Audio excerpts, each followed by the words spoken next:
नमो आयनीयाणं नमो वक्षायाणं नमो लोये सप्तसाहुरं। बोले अनंत नंद परमेश्वरी भगवान की आदि ब्रह्मा आदिनाथ भगवान की भगवान शासन महावीर भगवान की आचार्य श्री 108 विशुद्ध सागर जी महाराज की ऐसा मैं विश्व धर्म की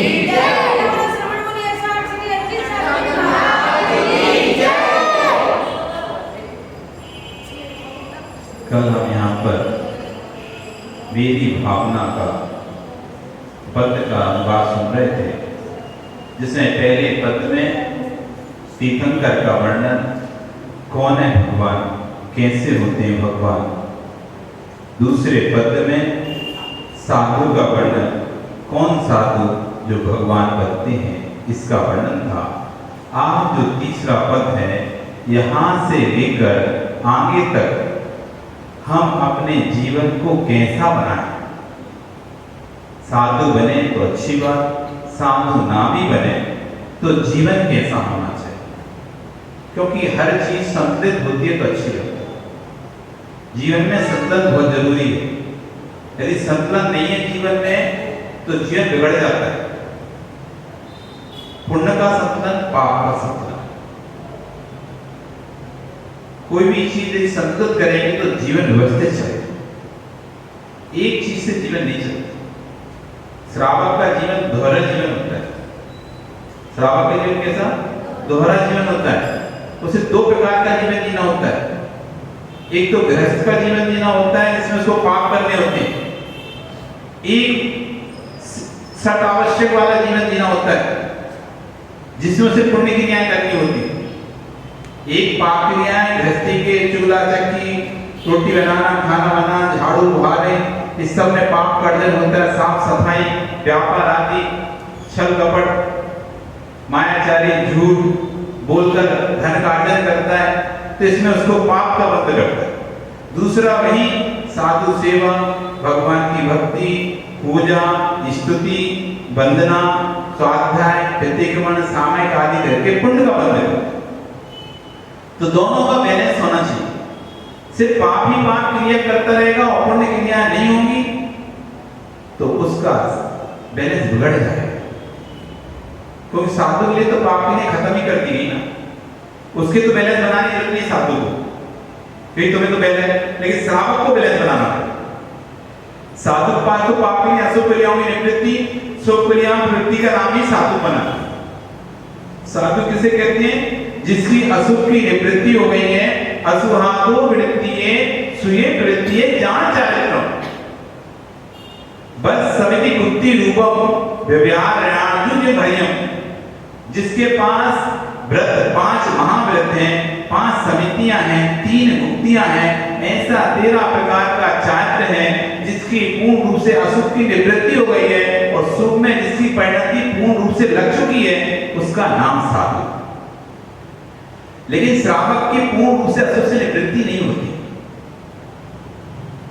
साधु की अशुभ से पूर्ण रूप से निवृत्ति, लेकिन श्रावक की पूर्ण रूप से अशुभ से निवृत्ति नहीं होती, अशुभ क्रियाओं को करता है। 4 प्रकार के पुरुषार्थ होते हैं: धर्म, अर्थ, काम, मोक्ष।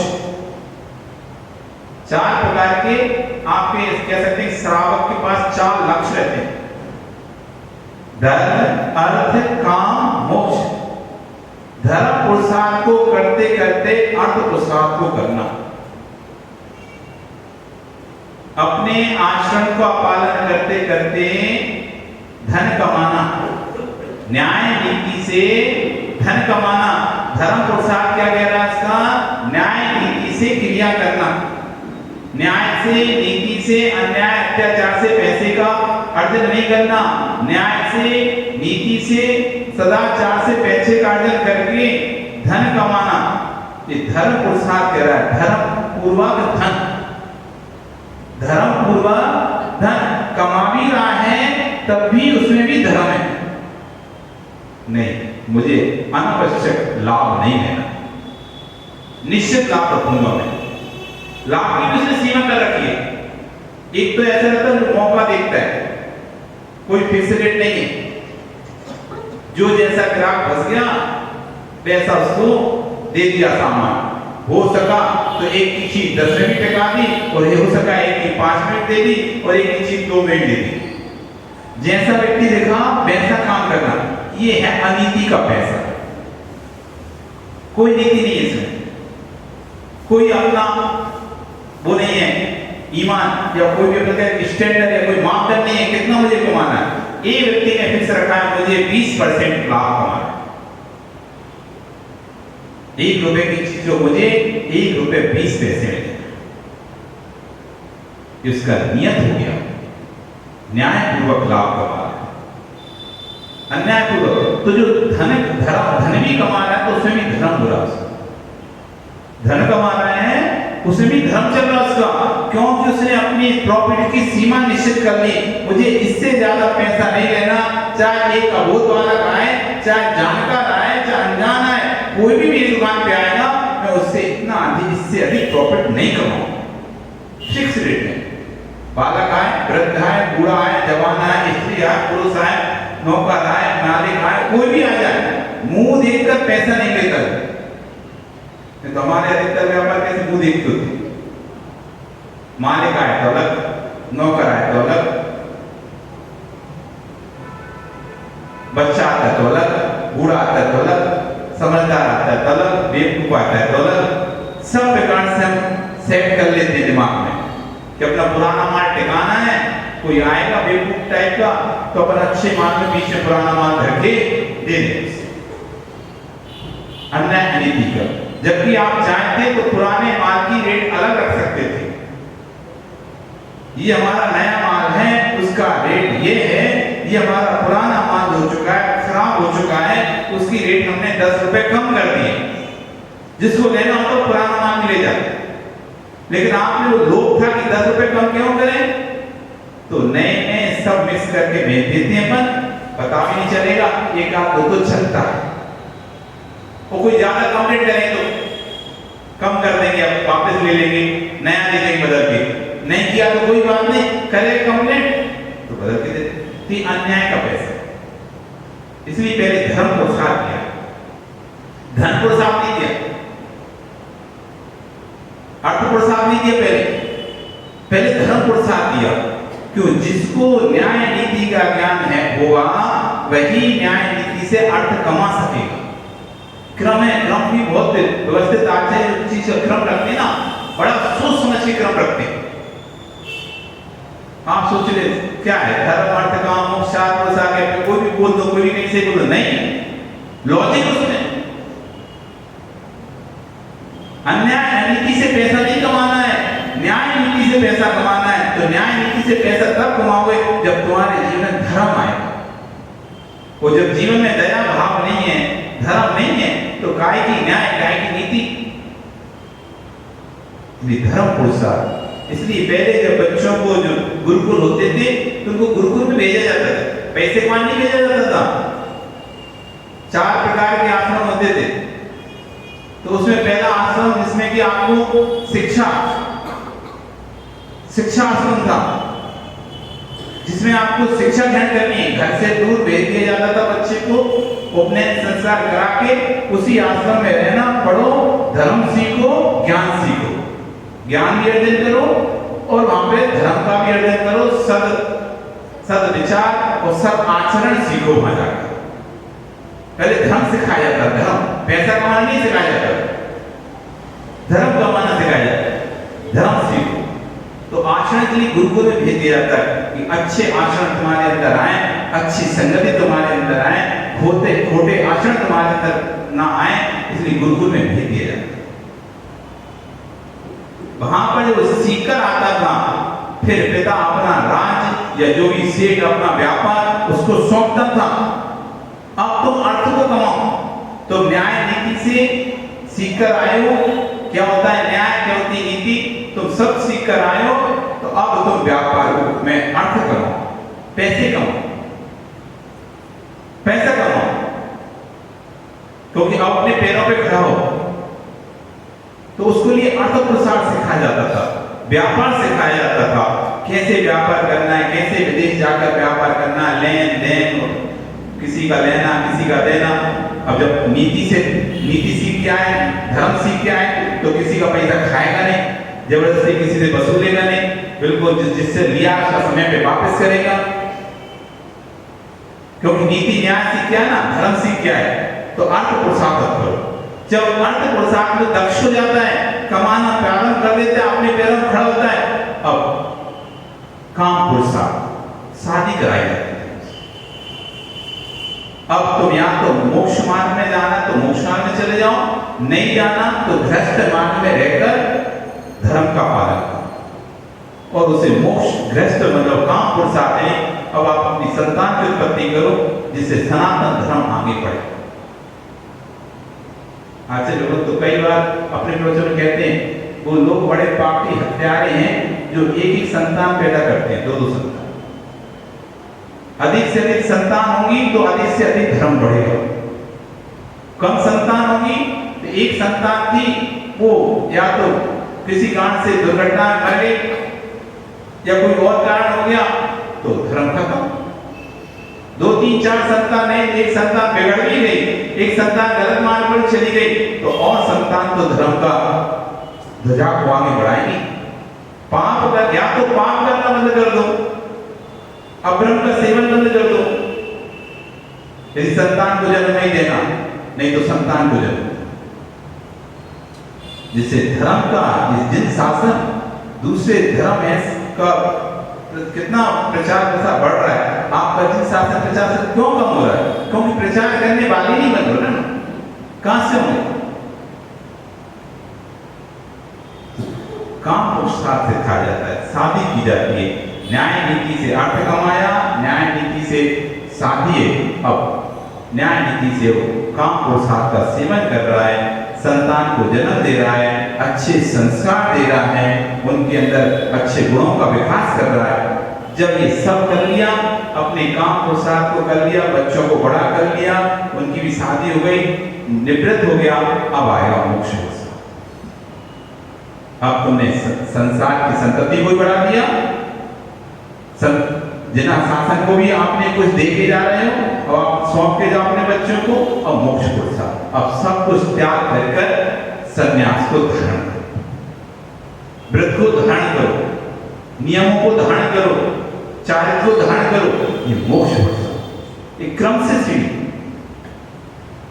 कोई चाहे तो सीधा भी धर्म पुरुषार्थ के बाद सीधा मोक्ष पुरुषार्थ के पास भी जा सकता है। अर्थ काम पुरुषार्थ दोनों को बीच में लांग सकता है। दो चीज होती है, एक तो कीचड़ में गिरकर नहाना, एक तो कीचड़ में पैर रखकर फिर वापस निकालकर फिर धोना, और एक कीचड़ में पैर रखना ही लांग कर निकल जाना। यदि आपके अंदर सामर्थ्य है, कीचड़ को लांग कर जा सकते हो, सामर्थ्य है तो कीचड़ को लांग कर दौड़कर कूदकर पार कर जाना। यदि सामर्थ्य नहीं है, सामर्थ्य नहीं है तो पैर रख के निकल जाओ, और सामर्थ्य नहीं थी और फिर भी तुमने कूदने की कोशिश की तो क्या हुआ? पहले तो सिर्फ पैर ही गीला हो रहा था, पैर ही गंदा हो रहा था, और तुम बाद कूदने की कोशिश करी, उसमें धप हो जाओगे, फिर तो और ही लिपट जाओगे, कहीं भी नहीं रहे। तो पैर ही गंदा था। तो अपनी सामर्थ्य के अनुसार यदि आपके अंदर सामर्थ्य है तो धर्म पुरुषार्थ से सीधा मोक्ष पुरुषार्थ, और सामर्थ्य नहीं है अर्थ काम मोक्ष। सामर्थ्य है तो अर्थ पुरुषार्थ का सीधा मोक्ष पुरुषार्थ। जैसी सामर्थ्य हो, इसलिए आचार्य ने बड़े विवेक के साथ एक क्रम रखा था, धर्म अर्थ काम और मोक्ष। इस श्रावक के लिए 4 पुरुषार्थ बताए गए, ये 4 सीढ़ियों से क्रम से चढ़ने की। तो एक कार्य उसके लिए 2 कार्यों बैलेंस बना के चलना कि अपने सारे पुरुषार्थ को भी करता रहे, धर्म और मोक्ष पुरुषार्थ एक तरफ, अर्थ और काम पुरुषार्थ एक तरफ, 2-2 का जोड़ा, शुरू का और आखिरी का पुरुषार्थ, बीच के 2 पुरुषार्थ, 2 पुरुषार्थ का भी पालन करना है, धर्म और मोक्ष पुरुषार्थ को भी उसको संभाल के चलना है, और अर्थ और काम पुरुषार्थ को समझ है, दोनों का बैलेंस बनाकर उसको आगे बढ़ना है। तो जिसके अंदर बैलेंस होगा, संतुलन होगा, वही संतुलन बना पाएगा। बाहर का संतुलन भी वही बना सकता है जिसके अंदर का संतुलन हो। बाहर के वजन को कौन सहन कर पाएगा? जिसका अंदर का वजन, अंदर जिसकी शक्ति, अंदर मजबूती है, जिसके अंदर जो अंदर से कमजोर है, वो बाहर का वजन कैसे सहन करे? बाहर का संतुलन कौन बना पाएगा? जो अंदर से स्वयं संतुलित है, जो खुद में मानसिक डिस्टर्ब है, मानसिक असंतुलित है, वो क्या दूसरे का संतुलन बना पाएगा? दूसरे का संतुलन बनाने के लिए स्वयं को मानसिक संतुलित होना आवश्यक है। कोई वजन को उठाने के लिए, भारी वजन को उठाने के लिए स्वयं के अंदर की शक्ति होना जरूरी है। स्वयं के अंदर शक्ति नहीं हो, कोई ने तुम्हारे ऊपर वजन रख दिया तो क्या होगा? दब बैठ जाओगे, कमर टूट जाएगी। तो संतुलन वही बना पाएगा जो अंदर से संतुलित होगा। तो आज से यहाँ पर संतुलन की चर्चा चल रही है कि एक श्रावक, एक व्यक्ति जो कि साधु नहीं बन पा रहा है, अथवा जिसे आगे अपना कल्याण करना है, मोक्ष पुरुषार्थ को कल्याण करना है, कैसी भावनाएं भाई, क्या भावनाएं भाई जिससे कि उसको धर्म अर्थ काम पुरुषार्थ करते करते मोक्ष पुरुषार्थ की प्राप्ति हो। तो उसका आज से 30 नवंबर का जो इसका पद है उसमें हाथ से आज प्रारंभ कर रहे हैं। तो कह रहे हैं, रहे सदा सत्संगे उन्हीं का, ध्यान उन्हीं का नित्य रहे। किनका सत्संग है? जिनकी हम ऊपर चर्चा करके आए, ऐसे साधु जिनको विषयों की कोई आशा नहीं थी, जिनके पास साम्य भाव का धन था, जो निज पर के हित साधन में तत्पर रहते थे, जो स्वार्थ त्याग की कठिन तपस्या को बिना खेद करते थे, ऐसे साधुओं का सत्संग, अच्छा संग, सत्संग। सत्य यानी होता है उत्कृष्ट, सत्य यानी होता है अच्छा, उनका संग, उनका सानिध्य रहे सदा, हमेशा मेरे भावना भानी चाहिए कि मेरा सत्संग, मेरी संगति सदैव गुरुजनों के प्रति रहे। जितना अधिक से अधिक हो सके, जितना अधिक से अधिक हो सकते, उनके सानिध्य का लाभ मिले। क्योंकि कहते हैं जिसके साथ हम रहते हैं वैसे गुण हमें आ जाते हैं। एक व्यक्ति शांत व्यक्ति के साथ रहता है तो गुस्सा करने वाला व्यक्ति भी, अगर 4 लोग शांत बैठे हो और एक व्यक्ति गुस्सा करने वाला है, उन 4-7 को देख देख के उसका गुस्सा अपने आप खत्म हो जाएगा, देखते रहना। और 4 गुस्से वाले आदमी हैं, 4 बुराई करने वाले व्यक्ति हैं, और एक व्यक्ति बिना गुस्से वाला, बिना बुराई करने वाला है, तो उसके साथ रह रहकर वो भी धीरे धीरे बोलना सीख जाएगा दूसरों की बुराई, वो भी धीरे धीरे गुस्सा करना सीख जाएगा। संगति का बहुत असर पड़ता है। इसलिए आचार्य ने सबसे पहले संगति को छोड़ने की बात कही। धर्म तभी जीवन में आ पाएगा जब खोटी संगति छूटे।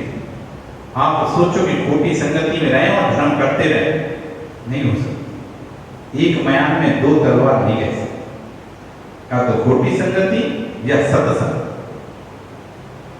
तो सदैव ये भावना की नगर में साधु आए हैं, नगर में हारिका आए हैं, नगर में कोई व्यक्ति आया है, कोई विद्वान आया है, तो उसके पास जाकर कुछ तो ज्ञान हासिल करें। उनकी संगति जितना अधिक से अधिक दे सकें।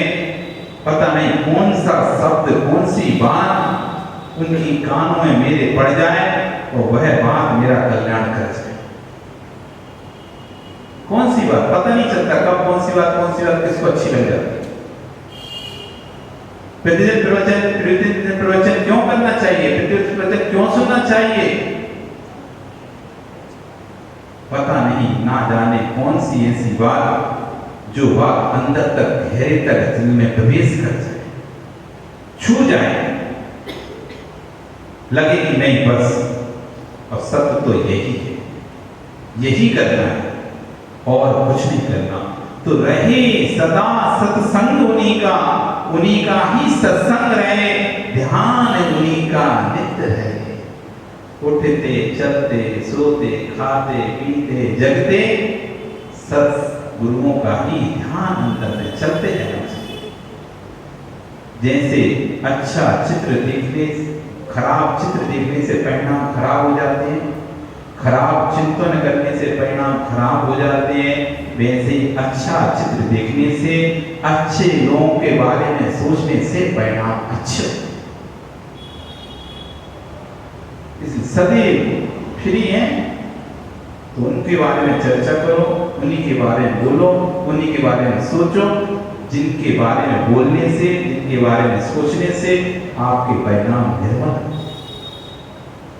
क्योंकि पूरा हमारा धर्म परिणामों का धर्म है,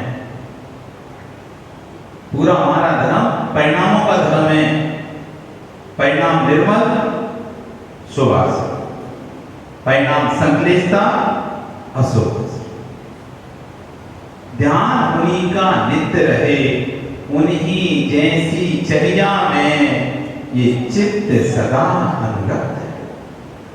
हमेशा मन में एक कब मैं उनकी जैसी चर्या पालन करूंगा, कब मैं उनके जैसा बनूंगा, उनकी जैसी चर्या मुझे कब मिलेगी, मैं भी कब जिन वेश को धारण करूंगा। अनुरक्त बिल्कुल कहते ना,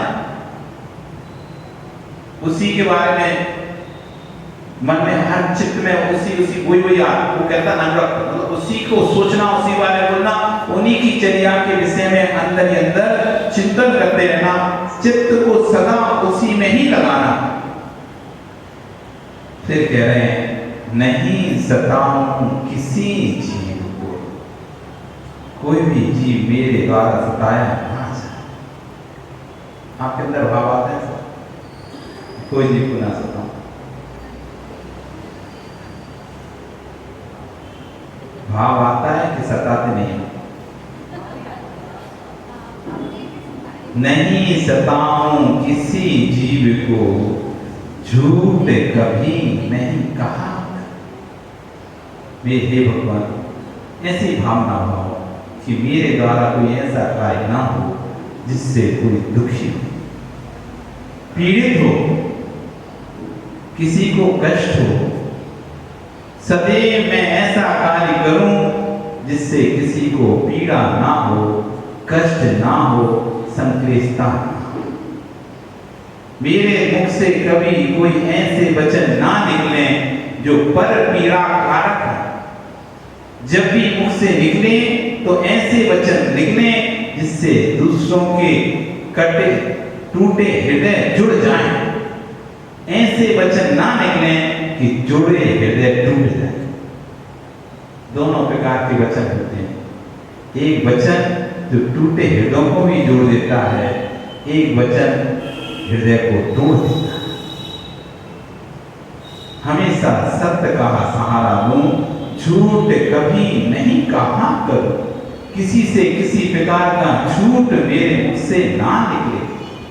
पर धन, पर वनिता, पर ना लोभाऊं। ना तो दूसरों के धन पर, ना दूसरों की स्त्री पर मेरा मन ना जाए। संतोषामृत पिया करूं। जो मेरे पास है, जितना धन है उतना और है। ये बहुत कम भाव हो पाते हैं। अपने धन में संतुष्ट रहना, अपनी स्त्री में संतुष्ट रहना, अपने धन में संतुष्ट रहना। संतोष का अमृत हर किसी को नहीं मिलता। यदि आप अपने धन में संतुष्ट हैं तो फिर लाखों का पैसा भी पड़ा होगा ना सामने तुम्हारे दूसरे का, बिल्कुल ही मन में नहीं आए। वो संतुष्ट नहीं है तो ये पैसा कैसे मुझे मिले, ये परिणाम आ जाएगा। अब श्रावक बनना है ना अच्छा, तो श्रावक बनने के लिए सत्संग के साथ साथ सद्विचार भी चाहिए। पहले सत्संग तो चाहिए, सत्संग के साथ क्या चाहिए? सद्विचार चाहिए। तो ये विचारों की चर्चा में भावना मतलब क्या होता है? विचार, भावना मतलब विचार। अच्छे विचारों को बार बार भा रहे हैं, अच्छे विचारों बार बार आ रहे हैं। हो सकता है अभी हमसे गलतियां होंगी, होती हैं, होती रहेंगी, लेकिन ना जाने कब ये भाव एक दिन, जैसे कहते हैं हम बहुत सारे पौधे लगाए जाते हैं, एक वो वन बनाया जाता है, बगीचा बनाया जाता है, उसमें अनेक पौधे लगाए जाते हैं, लेकिन सभी तो नहीं फलते। फिर प्रयास करता है माली, फिर से लगाने की कोशिश करता है, फिर से लगाने की कोशिश करता है, और एक दिन ऐसा आता है कि पौधा आखिरी में वो जड़ को पकड़ लेता है और फल जाता है। फिर उस गाछ में क्या लगते, पपीते, है ना? तो ऐसे गाछी हो जाते हैं। पहले तो बहुत सोचता लग ही रहे, लेकिन बार बार प्रसाद करता है, बार बार प्रसाद करता है, फिर गाछ लग ही जाता है, लग जाता नहीं बिल्कुल। हाँ, इसलिए बार बार प्रसाद करो, गलतियां होंगी, झूठ भी निकलेगा मुंह से, तस्मिच्छामि दुक्खम, दूसरों के को सताने के परिणाम भी आएंगे, दूसरों के बुरा करने के परिणाम भी आएंगे, क्योंकि मनुष्य की प्रकृति है, अनेक प्रकार के भाव दिन भर में करता रहता है, लेकिन जैसे ही भाव आए दूसरों को सताने पर तुमको याद आए, अरे तुम्हें तो सताना नहीं है दूसरों को, तस्मिच्छामि, हे भगवान अब ऐसा नहीं कर, झूठ बोल गया तस्मिच्छामि दुक्खम, अब मैं झूठ नहीं। कोई व्यक्ति कहे कि बार बार झूठ बोलते हो और बार बार फिर कहोगे तस्मिच्छामि, कोई बात होती है क्या? जब झूठ बोलना ही है तो तस्मिच्छामि दुक्खम क्यों कहना?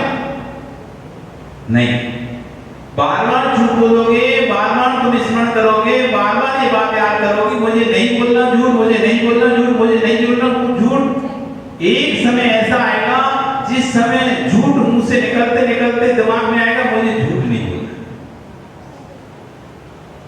वो संस्कार धीरे धीरे धीरे धीरे दिमाग में ऐसे बैठ जाएंगे कि बोलते बोलते अंदर से एक अंतर आवाज आएगी कि नहीं, मुझे नहीं बोलना।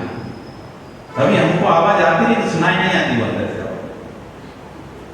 क्योंकि संस्कार नहीं है उसके। वो बार बार जब एक ही चीज के संस्कार पड़ेंगे, भावनाएं बार बार भावनाएं एक ही चीज की पड़ेंगी, तस्मिच्छामि दुक्खम। एक पंडित जी थे इंदौर में, रतनलाल पंडित जी, बहुत प्रसिद्ध पंडित जी हैं। कहीं ना जाने उन्होंने कितने महाराजों को पढ़ाया होगा, कितनी माताओं को पढ़ाया होगा, गिनती नहीं।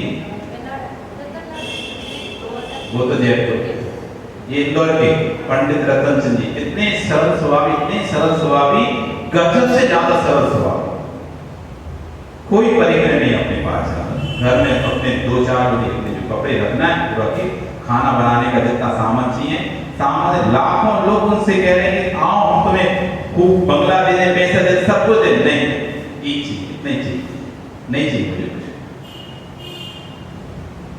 जो भी इंदौर जाता है उसकी इच्छा रहती है एक बार पंडित जी से पढ़ो, जितने प्रकांड विद्वान, एक बार हम पंडित से पढ़ने की, हर साधु की, हर आर्यका की, हर शुल्लक की, एक व्रती की, इतना ज्ञानी पंडित, इतना सरल स्वभावी और इतना विनयशील, 85 साल 90 साल की उम्र हो गई, इतना विनयशील, जितने भी ब्रह्मचारी इंदौर आश्रम रहते हैं सब उनसे पढ़ते, टोटल जितने भी महाराज आते हैं सब उनसे एक न एक विषय पढ़ते ही पढ़ते हैं। इतना ज्ञानी साधु, उसने एक शब्द रख लिया, ओम। जब भी मुख खुलता है तो ओम, कोई बात कहनी होगी, कभी भी मुंह से निकलेगा तो ओम। 100 बार भी आप उनसे बात करोगे तो 100 बार बात करने से पहले निकलेगा ओम।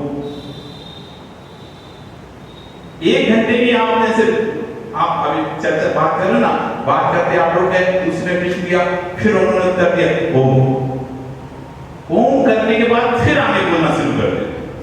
पहले ओम उन्होंने इतना अभ्यास किया, उतना बोलते थे कि पहले हमको नहीं निकलता था, लेकिन हमने इतना अभ्यास किया होगा कि जब भी मुख खुले तो ओम से खुले, तो बार बार ओम ओम ओम बोलते रहते थे। याद भूल भी जाते थे, फिर नहीं मुझे ओम बोलना है, नहीं मुझे ओम बोलना है, बोल दिया, फिर भी उनके नहीं पहले ओम बोलता हूँ। ऐसे करके उनकी इतनी हैबिट हो चुकी है कि अब जब भी मुख खुलता है तो पहले ओम निकलता। बार बार भावना जो अपने अंदर देते हैं, बार बार भावना जो अपने देते हैं तो अंदर से वैसी ही आवाजें निकलने लगती हैं। अच्छी भावना देते हैं तो अच्छी आवाज निकलती है, बुरी भावना देते हैं तो बुरी भावना निकलती है।